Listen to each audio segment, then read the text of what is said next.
NEET exam paper हुआ, उस exam paper में किस तरह के क्वेश्चन आए थे, वो क्वेश्चन इस वीडियो में हम आपके लिए लेकर आए हैं और पेपर को सॉल्व करेंगे और देखते हैं किस तरह के क्वेश्चन आए हैं और उनके आंसर क्या है। वीडियो में लास्ट तक बने रहना। तो चलिए, पहला क्वेश्चन है हमारी स्क्रीन पर। निम्नलिखित में से कौन सा जीव नाइट्रोजन को स्थिरीकृत नहीं कर सकता? नाइट्रोजन का स्थिरीकरण नहीं कर सकता उस जीव का नाम बताना है। तो ये 5 जीव दे रखे हैं: एजोटोबैक्टर, ओसिलेटोरिया, एनावीना, बोलवॉक्स, नोस्टॉक। तो यहाँ पर एजोटोबैक्टर नाइट्रोजन स्थिरीकरण करता है, ओसिलेटोरिया करता है, एनावीना करता है और बोलवॉक्स नहीं करता, नोस्टॉक करता है, एजोटोबैक्टर करता है, ओसिलेटोरिया करता है।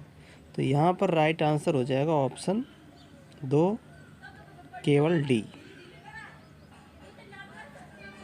अगले क्वेश्चन की ओर चलते हैं। तो इस तरह के क्वेश्चन आपको देखने को मिलेंगे।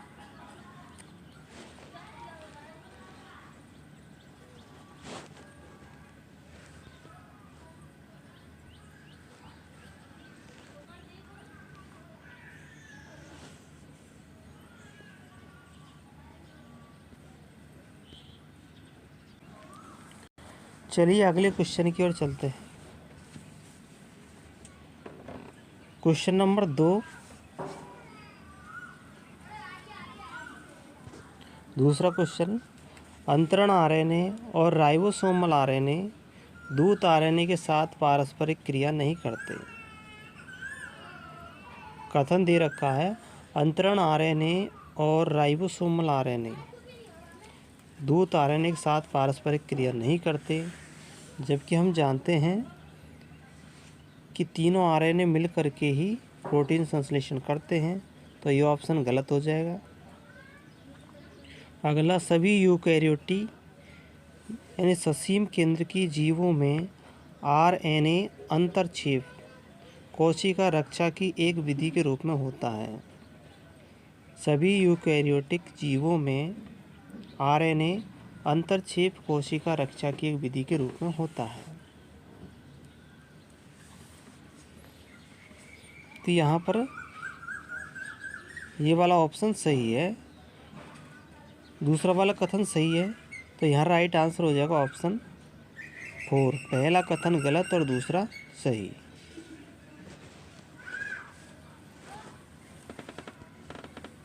क्वेश्चन है, माइटोकॉन्ड्रिया इलेक्ट्रॉन परिवहन श्रृंखला के कॉम्प्लेक्स सेकंड को ये भी कहते हैं। इलेक्ट्रॉन परिवहन श्रृंखला के कॉम्प्लेक्स में सेकंड को किस नाम से जाना जाता है? ऑप्शन में दे रखा है cytochrome BC1, succinate dehydrogenase, cytochrome C oxidase, NADH dehydrogenase. तो यहाँ पर हो जाएगा सक्सिनेट डिहाइड्रोजनेज। ऑप्शन 2 ही इसका राइट आंसर हो जाएगा, सक्सिनेट डिहाइड्रोजनेज माइटोकॉन्ड्रिया श्रृंखला के कॉम्प्लेक्स सेकंड को जाना जाता है। नेक्स्ट क्वेश्चन है, पॉलीमरेज श्रृंखला अभिक्रिया यानी PCR निम्नलिखित समीकरण के अनुसार DNA को प्रवर्धित करती है। तो PCR में DNA किस तरह से बढ़ता है? तो DNA में सबसे पहले देखते हैं हम। पहले DNA एक होता है, एक का डुप्लीकेशन होता है 2 बनता है, 2 के फिर डुप्लीकेशन होता है तो 4 बनेगा, 4 का डुप्लीकेशन होता है तो 8 और 8 का डुप्लीकेशन होता है तो 16। इस तरह से बनते हैं। तो यहाँ पर हो जाएगा 2 की पावर n। राइट आंसर हो जाएगा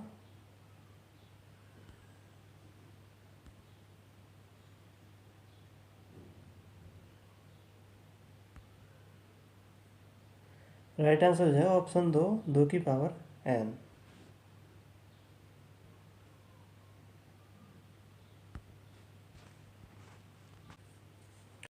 अगला क्वेश्चन है, आईवीएफ विधि को अपनाने की संभावित कमियां क्या है।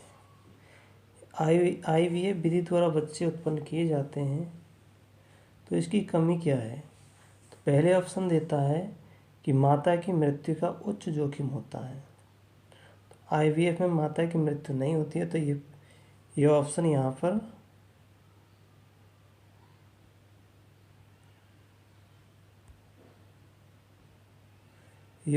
पर गलत होता है, पहला। दूसरा, महंगे उपकरण और अभिकर्मक चाहिए, तो ये सही है। तो यहाँ पर दे रखा है कि पहला ऑप्शन गलत है, तो पहला ऑप्शन यहाँ भी दे रखा है, यहाँ भी दे रखा है और यहाँ भी दे रखा है। तो इसका राइट आंसर हो जाएगा ऑप्शन 1, यानी कि VDF सही होंगे। अब VDF सही कैसे होंगे वो देखते हैं। महंगे उपकरण और अभिकर्मक, तो ये भी सही है, क्योंकि यहाँ पर भी हर कोई IVF नहीं करवा सकता, जिसके पास में पैसे होते हैं वही करवा सकता है। फिर हम डी की बात करते हैं, अनाथों को कम गोद लिया जाना, तो इससे भी क्या है कि अनाथों को गोद लेना कम हो जाएगा, तो ये भी कमियां हैं। और एफ का, यह संभावना की प्रारंभिक भ्रूण जीवित नहीं रहता,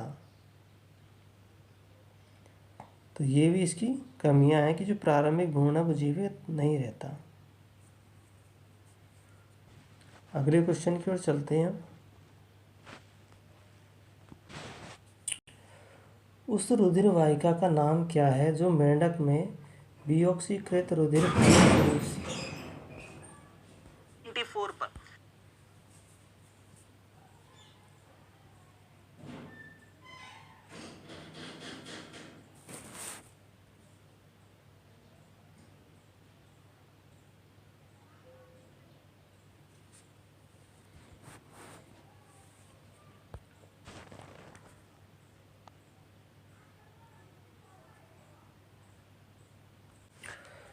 उस रुधिर वाहिका का नाम क्या है जो मेंढक में डिऑक्सीकृत रुधिर का शरीर से हृदय में वहन करती है। तो यह शरीर से हृदय में लाने वाली वाहिका का नाम बताना है। शरीर से हृदय में लाने वाली वाहिका का नाम बताना है। तो शरीर से हृदय में सभी जीवों में लाती है महाशिरा।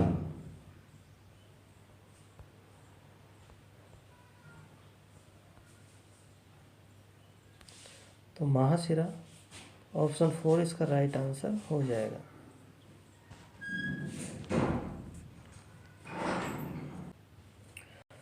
अगला क्वेश्चन है, निम्नलिखित में से किसका अभिप्राय अवबोधक जीव विज्ञान से है, रिडक्शनिस्ट बायोलॉजी से है। तो अवबोधक जीव विज्ञान क्या है, सबसे पहले तो ये समझ में आना चाहिए।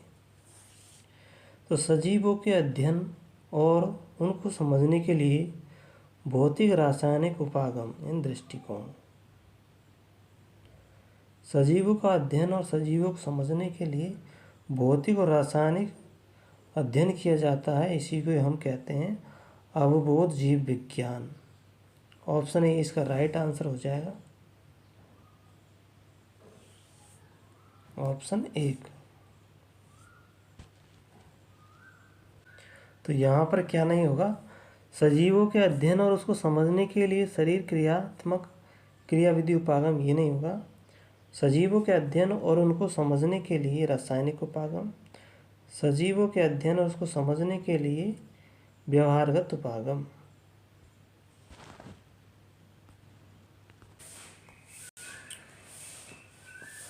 इस क्वेश्चन में 2 कथन दिए गए हैं, पहला कथन और दूसरा कथन।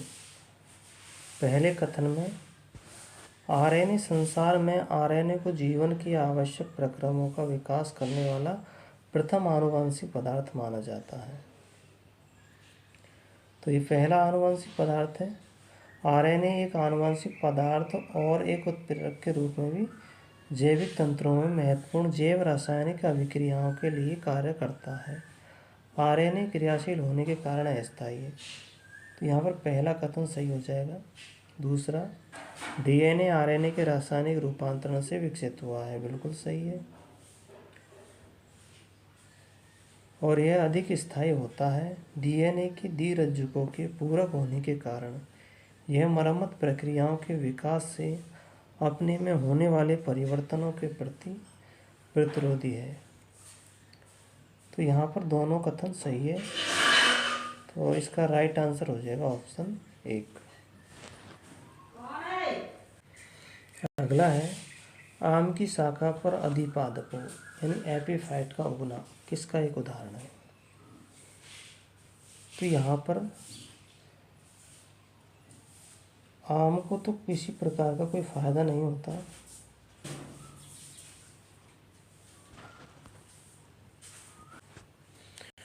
और जो अधिपादप है एपीफाइट, इसको फायदा मिलता है यानी प्लस होता है। तो अधिपादप इससे भोजन और आवास आम से प्राप्त करता है एपीफाइट। तो इस प्रकार के संबंध को सहभोजिता कहते हैं, कॉमन सेलिज। ऑप्शन 1 आंसर हो जाएगा। अब यहाँ हम क्वेश्चन देखते हैं, सही विकल्प का चयन करना है। 4 विकल्प दे रखे हैं और सही विकल्प का चयन करना 5 विकल्प है। पहला विकल्प है यूकैरियोटिक राइबोसोम 80S और प्रोकैरियोटिक राइबोसोम 70S प्रकार के होते हैं। बिल्कुल सही। प्रत्येक राइबोसोम में 2 उप इकाइयाँ होती है, यानी 2 उप इकाइयों से मिलकर बना होता है। ये भी सही है। 80S राइबोसोम की 2 उप इकाइयाँ 60S और 40S की होती है, जबकि 70S की 2 उप इकाइयाँ 50 और 30 की होती है। ये भी सही है। अगला 80S राइबोसोम की 2 उप इकाइयाँ 40 और 20, तो यहाँ 40 और 20 की जगह 40 होएगा, तो ये भी गलत है। फिर अगला 80S की 2 उप इकाइयाँ 60 और 30 की नहीं 40 की है, तो ये भी गलत है। तो यहाँ पर राइट आंसर हो जाएगा ABC ऑप्शन ए। और यहाँ बात की जाए तो 70S की उप इकाइयाँ में 50 और 30 की होती है, जो हमको यहाँ पर दे रखा है ये।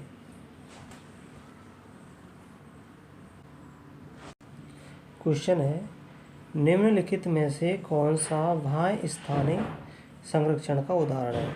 तो हमारे पास 2 प्रकार के संरक्षण है, एक तो ex-situ और एक होता है इन सीटू। ex-situ का मतलब होता है कि किसी जीव को अपने प्राकृतिक आवास से निकाल करके कृत्रिम आवास में रखना, वो होता है ex-situ। और इन सीटू का मतलब होता है कि जीव जिस आवास में रहता है उसी आवास में उसका संरक्षण करना। तो यहाँ पूछ रहा है ex-situ। ex-situ का मतलब होता है बाह्य स्थानीय संरक्षण, यानी कि उसको अपने आवास से निकाल करके कृत्रिम आवास में रखना। तो राष्ट्रीय पार्क, नेशनल पार्क, ये इन सीटू का उदाहरण है। ये इन सीटू का उदाहरण है, यानी कि वन्यजीव उद्यान, ये भी इन सीटू का उदाहरण है। जंतु एवं वनस्पति उद्यान, ये ex-situ का उदाहरण है। और संरक्षित क्षेत्र इन सीटों का उदाहरण है। तो यहाँ पर राइट आंसर हो जाएगा ऑप्शन 3 जंतु एवं वनस्पति उद्यान।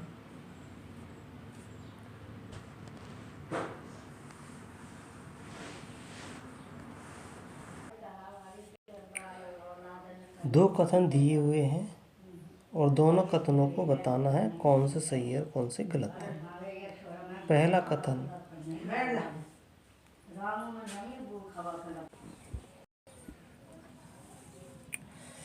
कथन है किसी पारिस्थितिक तंत्र में ऊर्जा का प्राथमिक या मूल स्रोत सौर ऊर्जा है। तो पारिस्थितिक तंत्र में ऊर्जा का मुख्य स्रोत क्या है? सूर्य। बिल्कुल सही है। अगला क्वेश्चन, अगला कथन, किसी पारिस्थितिक तंत्र में प्रकाश संश्लेषण के दौरान कार्बनिक तत्व की उत्पादन दर नेट प्राथमिक उत्पादकता कहलाती है। तो नेट प्राथमिक उत्पादकता नहीं कहलाती, ये कहलाती है सकल प्राथमिक उत्पादकता, ग्रोस प्राइमरी प्रोडक्ट। तो ये ऑप्शन गलत हो जाएगा। तो यहाँ सही आंसर हो जाएगा पहला सही, दूसरा गलत। ऑप्शन 3 इसका आंसर होगा। अगला क्वेश्चन है, सूची 1 को सूची 2 से मिलाना है।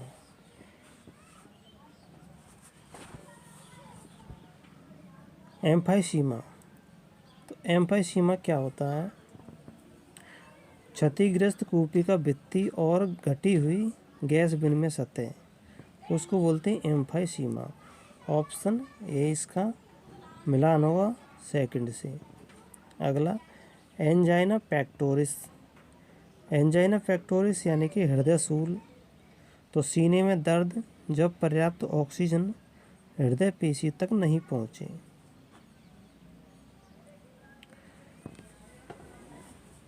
ग्लोमेरुलोनेफ्राइटिस यानी वृक्क के गुच्छ शोथ की प्रदाहकता, इन्फ्लेमेशन। ग्लोमेरुलस कहाँ पाया जाता है? वृक्क में पाया जाता है। अपतानिका जिसको बोलते हैं टिटेनी। टिटेनी शारीरिक तरल में कैल्शियम आयन की कमी के कारण पेशियों में तीव्र ऐंठन होता है, यानी शरीर धनुषाकार हो जाता है ऐंठन के कारण, तो उसको कहते हैं अपतानिका।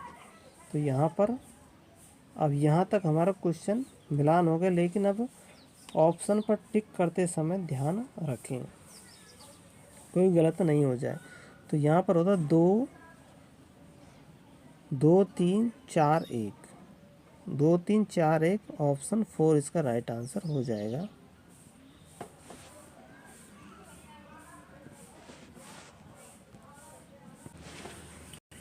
अगला क्वेश्चन,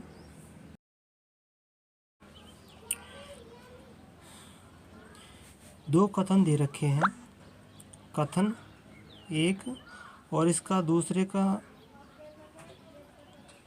को तर्क आर के रूप में नामांकित किया गया है।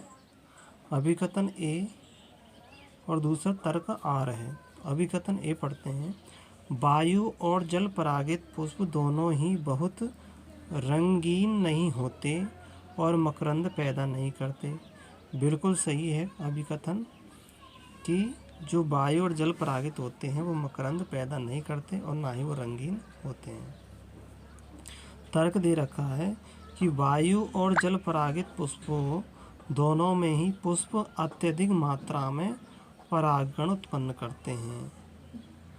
तो दोनों ही जल और वायु दोनों में क्या करते हैं? परागकण सबसे अधिक मात्रा में उत्पन्न किए जाते हैं। तो ये भी सही है। तो कथन ए और कथन 2 दोनों ही इसकी सही व्याख्या करते हैं।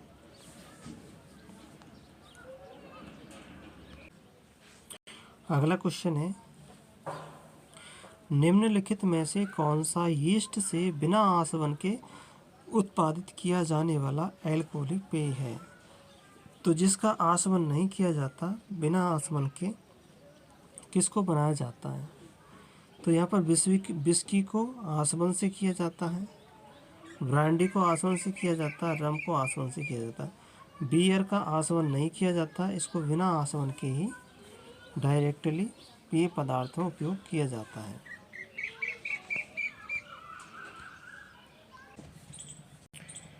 यहाँ पर कथन फर्स्ट और कथन सेकंड देना है और कथनों के आलोक में नीचे दिए गए विकल्पों में से सबसे उपयुक्त उत्तर का चयन करना है।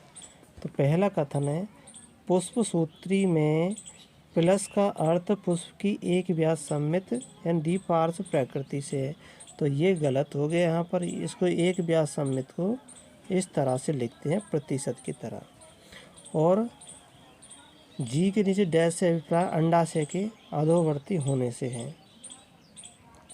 अलग कथन सेकंड, पुष्प सूत्री प्लस का अर्थ है पुष्प की त्रिज्या सम्मिति, ये सही है, यानी एक्टिनोमॉर्फिक प्रकृति है जो गायनोसियम से अभिप्राय अंडाशय के ऊर्ध्ववर्ती होने से है। अगर इस लाइन के ऊपर होता है जी तो उसको गायनोशियम ऊपर बोलते हैं, ऊर्ध्ववर्ती। ऑप्शन 2 इसका सही है। तो यहाँ पर कथन 1 गलत है, कथन 2 सही है, तो ऑप्शन 4 इसका राइट आंसर हो जाएगा। अगले क्वेश्चन की ओर चलते हैं। बैक्टीरिया स्ट्रेप्टोकोकस द्वारा उत्पादित स्ट्रेप्टोकाइनेज